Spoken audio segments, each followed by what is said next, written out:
Hey, everybody.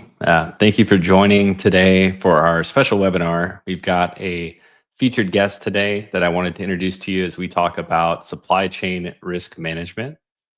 Today's featured guest is Barbara Weg. She is a supply chain consultant for CMTC.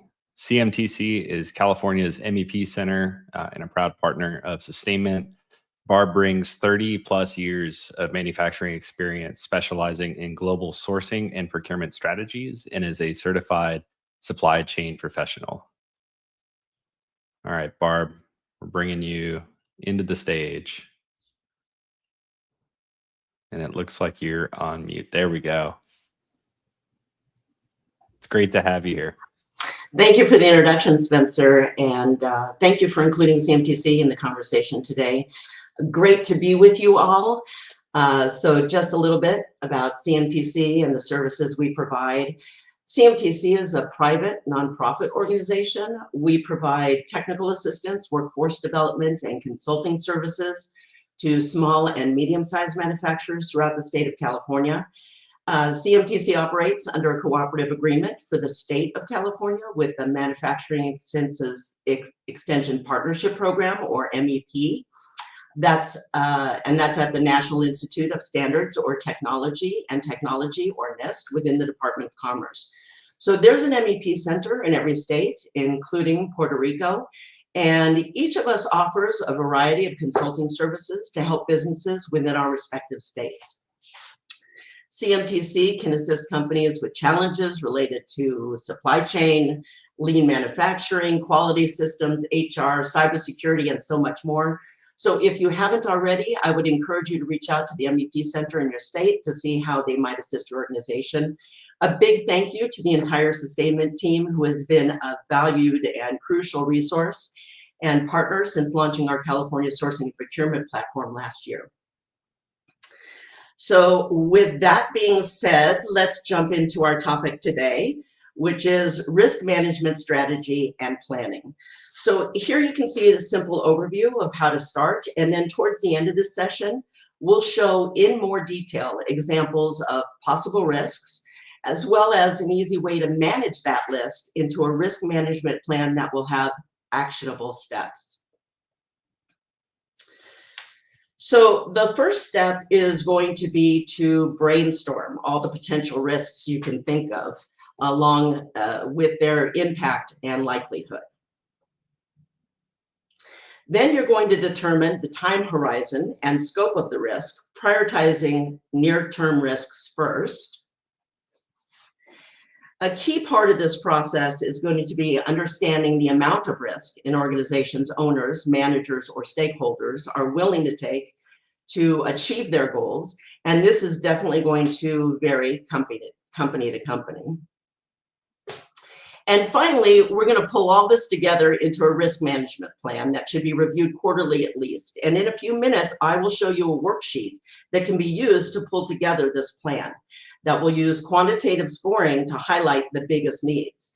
Now, having a supply chain risk management plan in place is important, not just as an internal tool, but also as a demonstration to your clients that you have a strategy in place to address and mitigate potential events that could affect their open purchase orders and workflow. I had this in my last private sector role as a GM for a contract manufacturer.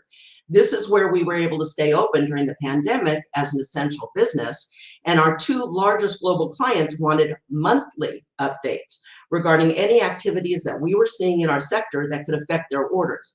The fact that we had this information prepared gave our clients the level of confidence they needed to keep their purchase orders flowing through us and not pull away any business. So earlier we were talking about brainstorming possible risks. And as risks can stem from various sources, for the purposes of our discussion, we're going to differentiate between internal and external risks. So let's talk about internal risks first. These are risks that originate within the organization or its immediate operations. Common internal risks include operational risks, for example. So these are challenges that arise from day-to-day activities such as quality issues, process inefficiencies, supplier challenges, and machinery breakdowns. There are compliance risks. that involve failing to adhere to laws, regulations, or internal policies, which of course can lead to a whole host of other issues. And there are workforce risks, which include labor shortages, lack of training, turnover, or morale issues. There are also financial risks, such as cash flow problems or budget overruns. And there's something we've become all too familiar with as of late, our cybersecurity risks. Here's where you want to make sure that your organization is implementing proper cybersecurity policies and controls to protect against hackers and data breaches. So maybe some of these challenges are keeping you up at night, or you've often thought, I need to address some of these potential risks. For example, if you're a family-owned and operated business and you've not yet developed a succession plan to hand off to the next generation, or maybe you have some very long-time employees that are the only ones that know their specific job tasks, and you've worried for quite some time, well, who would run that department or piece of machinery if something happened to that employee? So these are just a few examples of internal risks that we're most familiar with. So now let's take a look at some external risks examples. So these are risks that come from outside the organization and are generally beyond our direct control. Some common external risks include political instability. So these can disrupt supply chains and changes in government policies, civil unrest, or international conflicts. These events can lead to supply disruptions, increased costs, and delays. Transportation delays can occur due to several factors, such as port congestion, labor strikes, or logistical bottlenecks. And these delays can cause significant disruptions in the timely delivery of goods. An example of this, some of you may recall that in 2021, there was a container ship blocking the Suez Canal that caused a massive backlog and delayed shipments worldwide. We have issues with the water levels in the Panama Canal and avoidance of the routes near the Red Sea due to conflicts in the Middle East. And these are just a few of the potential transportation risks. There are of course, natural disasters, wars, and terrorism. These can have catastrophic impacts on supply chains, causing physical damage to infrastructure, loss of goods, and disruptions in operations. We have examples of ongoing severe weather incidents across the nation, hurricanes, snowstorms, as well as the most recent wildfires in my Southern California backyard. Another example of an external risk could be demand variability, driven by economic conditions or competitor actions. So this can lead to supply-demand mismatches, overstocking, or stockouts. We are all very aware of the supply chain disruptions associated with the pandemic, not just for the medical equipment and PPE, but for consumer goods, once folks were hunkered down in their homes. We're all currently experiencing a severe egg shortage due to a breakout of bird flu. Customer and consumer pressures, such as demands for sustainability, ethical sourcing, or faster delivery. These can all influence supply chain practices. And the most topical external risks are associated with legal, regulatory, taxation, and customs issues. These can affect supply chains through compliance requirements, tariffs, and trade restrictions. So for those that have global supply chains, these external risks are of particularly importance, and landed costs need to be reviewed to make sure that a certain level of uncertainty is now baked into every organization's net profit margin. So what do we do with this list of all the potential risks we just created? So the first thing that we're going to do is assess the risk's probability of occurring. Then we're going to rank the risk priority based upon impact we think it may have to your organization. And then we're going to assess the value of that potential risk. So what does it mean to assess a risk's probability? And a more common question is, what is the difference between probability and possibility? So simply put, possible means a chance that something may be true, and probable means something how likely something is to be true. So one of the examples I've commonly heard used to illustrate this concept is flipping a coin. So let's say you're going to flip a normal coin 30 times in a row. Is it possible that the coin will land on heads 30 times in a row? And the answer is yes, that in fact is possible. The next question then becomes, is it probable? And the answer is no. It's not likely probable that you will flip a normal coin and have it land on heads 30 times in a row. So whether we've known the name of it or not, most of us are already familiar with what is called a 5-stage Likert scale. So in customer service, we often respond to questions: strongly agree, 2 strongly disagree, 2 disagree, 3 neither agree nor disagree, 4 agree, or 5 strongly agree. So for the purposes we are using what's called a frequency Likert scale, which is a common measurement used in quantitative surveys. In this instance, we're going to look at the risks, then rate the probability as almost certain, likely, possible, unlikely, or rare. Now, you can personalize the terminology you want to use, but having the 5 points provides a more nuanced response rather than just a yes or no answer, or even a 3-point response.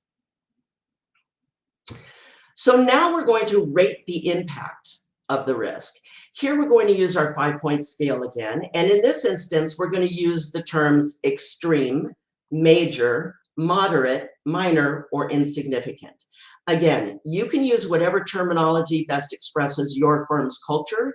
Here we're just providing commonly used terms for ratings. The important part is utilizing at least a 5 points scale to create that nuanced differentiation we mentioned earlier. So now that we've covered the qualitative risk management steps, we're going to discuss the quantitative steps. So here we're going to quantify the risks by probability and monetary impact using an estimate, and then multiply each risk's probability times its monetary impact to find its expected monetary value, or EMV. So that's the potential monetary loss or gain weighted by its probability. Then you can sum up all the EMVs of all the significant threats and opportunities you've identified, and then assess whether the business process or project is worth doing in the proposed manner. So this provides a structured framework for measuring potential gains and losses associated with different decisions or scenarios, and then enables organizations to prioritize actions that offer the greatest potential for positive financial outcomes while then mitigating the impact of the potential losses. So here's an example of a risk analysis template in list format that you could use to categorize each of your identified lists. So you can see the first column along the left side designates the risks by identifying them first as internal or external, and we reviewed that earlier, some of those common risks. The next column is where you could provide a brief title of the risk you identified, and then the following column could have a more detailed description. So for the first example, we identified an external risk. This is listing this as a potential loss of a sole source supplier. The detailed description explains that the supplier is in China, and that given the geopolitical environment could cause delivery challenges and increased costs. Next, we use a drop-down box to rate the probability of this risk occurring and the level of impact this risk would have to the organization. So in this example, the company has decided that the risk is likely to occur, not almost certain, but likely, but that the impact would be extreme. The next column is where you can strategize the actions to minimize or mitigate that risk, and then note the associated costs to address that risk versus the costs of potentially not addressing that risk. So in this example, the organization decides it wants to actively reshore certain components by qualifying domestic suppliers, and have estimated that it could take 3 employees a total of 120 hours to perform that task. They've also estimated a potential loss of revenue if their China supplier fails to ship components due to the inability of them, their ability to ship their customer orders. So this list can be as long or as short as you like. I like to recommend that even if you identify something that you know is not a big risk, not likely to occur, and you already know that you're not going to address it, you should still add it to the list. Business is dynamic, as we all know. Things change constantly, and you never know when something that did not seem important yesterday may become important tomorrow. So in this visual example, we've assigned a percentage value to the probability and impact rows and columns, which helps identify those risks that need to be prioritized, starting first with those that have an extreme impact and are almost certain to occur. But with every risk identified, an organization can choose how they want to address that risk. They can accept the risk, deciding that the potential consequences of a risk are considered acceptable, and the organization chooses to monitor it without taking any active measures to reduce it. On the other hand of the spectrum, they can choose to avoid the risk by choosing not to participate in an activity that carries a high risk, essentially eliminating the possibility of that risk occurring. A company can decide to mitigate the risk, implementing strategies to lessen the severity of potential negative outcome from a risk. And then organizations can also transfer risk by passing the burden of the risk to another party, like using a 3PL or subcontractor or co-manufacturer or some kind of outside processor. So here we pretty much end as we began. To summarize, we want to make the list, include as much or as little as you feel appropriate, quantify them, and then qualify them and develop a risk management plan.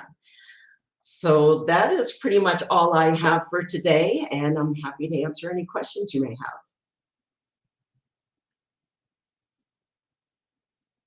There we go. Sorry. Now I muted myself. Thanks so much, Barb. That was really helpful just to see that framework and have you lay all of that out. As Barb said, happy to answer any live questions. So if anyone has questions, feel free to put them in the chat and then we can bring them on screen. But at this point, we're going to transition to a fireside chat with one of our Sustainment team members. So I'm going to bring Mitch Gutkowski onto the screen here. He is our Director of Supply Chain Solutions. And so, Mitch, I'm going to hand it over to you and drop back into the background and let you and Barb take it away. Thanks, Spencer. Hey, Barb. Yeah, that was super helpful. And, I think right now this is on top of mind for everyone. It's a really interesting transition we've seen where we've gone from the COVID issues of 2020 and 2021, where supply chain risk occurs due to, a virus or something that shuts down supply chains in that manner. But now we have, geopolitical risks that have occurred ever since the Ukraine conflict, and now just people in different nations looking at their national interest and how manufacturing impacts that. So, as you're talking to manufacturers in California, what contingency plans do you see, supplier companies who are suppliers to larger OEMs or even OEMs looking at, as they're looking, towards their global supply chain and localization strategies? Yeah, that's a great question. Thank you, Mitch. I'm actually in the middle of finishing a deck on this very topic, and I was thinking I might call it tariff fatigue and managing supply chain risk. So the first thing I saw in managing this globalization was companies are increasing their international spend ahead of the proposed tariff increases, and they're increasing their safety stock for certain items. So as many of us heard, some of these tariffs were implemented, some were delayed, some are indefinitely postponed. So this is where your international supplier, your freight forwarder, your customs broker are going to be able to provide you the most recent regulations affecting your shipment at any given moment. Remembering, of course, that the slowdown of increased tariffs may not be significant to certain SKUs that you carry. So if you're importing a finished good, then of course these goods are going to see the full effect of the increased tariffs. But if you have a bill of materials with 10 line items on it and only 2 are imported, then the net effect of the increased tariff may be insignificant. So at the end of the day, if you have a global supply chain, this is a great opportunity for organizations to really drill down on their bill of materials and make sure that they have uncertainty built in to Yeah. their supply chain. And that makes sense. The conversations we're having with a lot of our customers today, and I think you talked about it with your landed cost, when they're looking at this geopolitical risk and the potential of tariffs and then tariffs being taken off the table, is ensuring that you have strong visibility into your total cost of ownership or landed cost. I think that you look back the last couple decades, a lot of the larger Fortune 500 companies had siloed processes where sourcing groups and logistics groups had their own KPIs they were looking at. But what you really need to be looking at is, as you're sourcing parts from Europe, Asia, or wherever it may be, what is that total cost of ownership? And then, doing those risk factors, how you were calculating out, is a really great tool to understand, what is that impact going to be. But, something else we wanted to talk about is, I think for a lot of the smaller to mid-size manufacturers, this whole risk assessment can be something that feels lofty or hard to put time towards when they're day to day just trying to make sure their customers are happy. Is there baby steps that you would recommend when you're talking to those small to mid-sized manufacturers of things they could do today, maybe like you mentioned with buffer stock or anything else? Yeah, so this is a question I get asked a lot. We generally suggest in supply chain that you employ the 80-20 rule with a little twist. So in some companies, they look at the 80% of their spend and focus their attention on their largest suppliers. But a more modern strategic approach suggests that we should look at materials and input for the top 80% of a company's revenue. So this will help identify those critical components and maybe even those sole source components that may not necessarily be expensive, but contribute most to a company's bottom line. So that is where I would start. This is where you hear stories about, the only screw that is approved after 6 months of use testing that costs $5 as part of a $10,000 finished good. That's where I would start. Take a look at those materials and inputs that contribute to the top 80% of your revenue. And then you can really drill down on your supplier's delivery performance, maybe place a blanket purchase order for the year to ensure your supplier can meet your forecasted requirements. That's where I would start. Yeah, that's a great point. And I think the 80-20 rule is something that us in the supply chain world are so used to going after that top 80% of spend when looking for cost reduction. But in reality, understanding the, complexity of your assemblies that you're making on the floor and knowing, hey, if I do run out of that one screw that only costs 50 cents, I'm going to have major issues. So potentially stocking up with 12 to 24 months worth of it, knowing you might take a slight cash hit is worth it, with it even being a smaller spend item, just to ensure that, supply chain stays strong. No, that's super helpful. And, this tool you've presented, I think is very helpful. So I do hope that, people joining this webinar go download it and start to have this as part of some of their recurring meetings. And, I see this as something that if you're looking, if you're a mid-sized manufacturer, if you're having those S&OP meetings, this might be something that's very important to bring into those S&OP meetings because, it really can help drive to leadership on both sides of operations and sales, how important some of these risks are to the overall health of the business. For sure. Well, Spencer, there you are. There I am. Awesome job, y'all. I appreciate hearing the conversation, Barb. We are very grateful for your partnership and your support of Sustainment, but also the work that you're doing to help the California manufacturing community. I think that you've made an incredible impact through that. And as part of that, I just want to provide some additional resources for our viewers. So on the left, we have a free 2-minute supply chain assessment from Sustainment. You can scan that QR code or go to our website to be able to see that and get your personalized supply chain excellence score. That's a 3-page report with categorical recommendations, scores, and benchmarks, and will help you take this supply chain risk assessment conversation further. And then on the right, if you're a California manufacturer, you can learn more about CMTC's partnership with Sustainment. This gives you access to valuable resources specific to California manufacturers. One thing I wanted to note here as well, Barb, can you chime in and just share the best way to get in touch with you directly? Sure. We didn't put my email on there, but I can be reached at bweg@cmtc.com. Awesome. bweg@cmtc.com. That's great. And so we appreciate everybody taking the time out of their days to join us. As always, we have this monthly webinar circuit. And so please tune in next month. We'll have an exciting webinar for you. And if you need anything in the meantime, you can reach us on our website, sustainment.com, or hello@sustainment.com is our email. Thank you so much. Hope everyone has a great day. Thank you.